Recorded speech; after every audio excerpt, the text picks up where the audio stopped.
Hello friends, இன்னைக்கு ரொம்பவே ஒரு எஃபெக்டிவான வெயிட் லாஸ் ரெசிபி தான் பார்க்க போகிறோம்.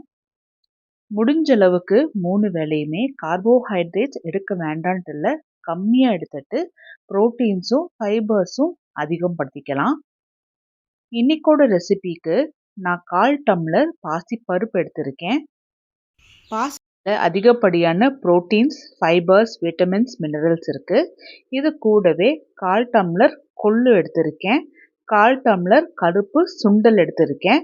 ஸோ இது எல்லாத்துலேயுமே அதிகப்படியான ஃபைபர்ஸும் ப்ரோட்டீன்ஸும் இருக்கு.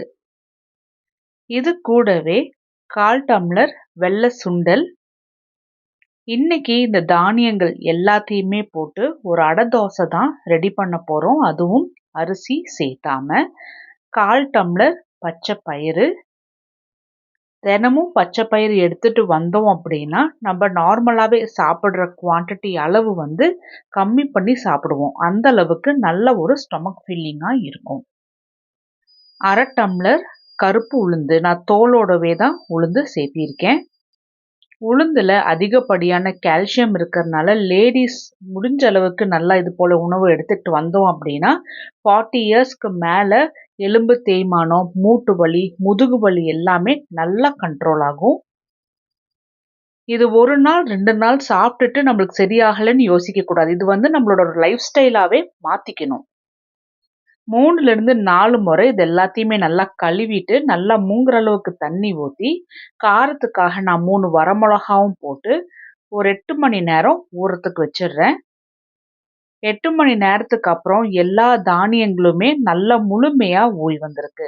இதை தண்ணியிலேருந்து வடித்து எடுத்து மிக்ஸி ஜாருக்கு ட்ரான்ஸ்ஃபர் பண்ணி இது கூடவே சின்னதாக கட் பண்ணின ஒரு துண்டு இஞ்சி, 1/4 டீஸ்பூன் சோம்பு, 1/4 டீஸ்பூன் மஞ்சள், 1/4 டீஸ்பூன் பெருங்காயத்தூள், தேவையான அளவுக்கு உப்பு.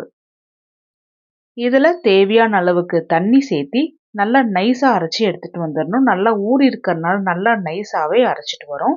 இதை வேற ஒரு பவுலில் ட்ரான்ஸ்ஃபர் பண்ணிவிட்டு இதை குறைஞ்சது ஒரு 8 மணி நேரமாவது நல்லா புளிக்க வைக்கணும்.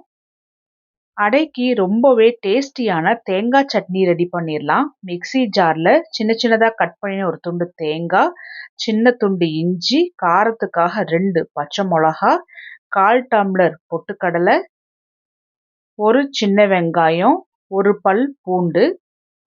இதை நல்லா அரைச்சதுக்கு அப்புறமா கொஞ்சமாக தண்ணி சேர்த்தி நல்லா அரைச்சி எடுத்துகிட்டு வந்துடணும். நான் தாளிப்புக்காக கடுகு, ஜீரகம், வரமிளகா, கருவேப்பிலை போட்டு சட்னியில் போட்டு நல்லாவே கலந்துட்டுருக்கிறேன்.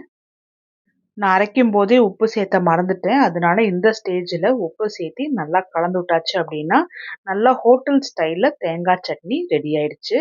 அடைக்கு மாவுமே நல்லா புளிச்சு வந்திருக்கு.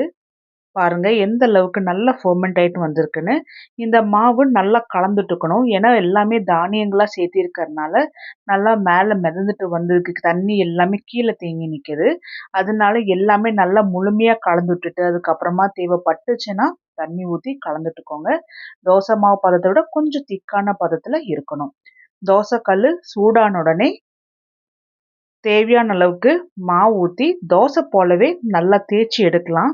நல்லா சாஃப்டாக நல்லா முறுமுறுன்னு வரும். இதில் நான் கொஞ்சமாக தேங்காய் எண்ணெய் ஊற்றிக்கிறேன். நீங்கள் நெய் வேணும்னா நெய் கூட தாராளமாக ஊற்றி சாப்பிட்லாம், உடம்புக்கு ரொம்ப நல்லது.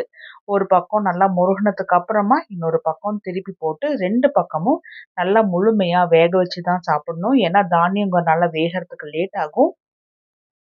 மிதமான சூட்டில் வச்சு 2 பக்கமும் நல்லா வேக வச்சு எடுத்துக்கலாம். அடை தோசை சூப்பராக ரெடி ஆயிடுச்சு. இதே போல் நான் மீதி உள்ள மாவுக்குமே நான் தோசை போட்டு எடுத்துக்கிறேன். ஒருத்தர் ஒரு 2 தோசை சாப்பிட்டாவே ரொம்ப ஸ்டொமக் ஃபில்லிங்காக இருக்கும், கும்முன்னு இருக்கும். அதனால உங்களுக்கு எவ்வளோ தேவையோ அதுக்கேற்ற மாதிரி சாப்பிட்டுக்கோங்க. இது போல் அரிசி சேர்த்தாம சாப்பிடும்போது வெயிட் லாஸ் பண்ணுறது ரொம்பவே ஈஸியாக இருக்கும். வெயிட் மேனேஜ் பண்ணுறவங்களுமே ரொம்ப சுலபமாக மெயின்டைன் பண்ணலாம். சுகர் இருக்கிறவங்க அரிசி இல்லாதனால தாராளமாக இதை செஞ்சு சாப்பிட்லாம்.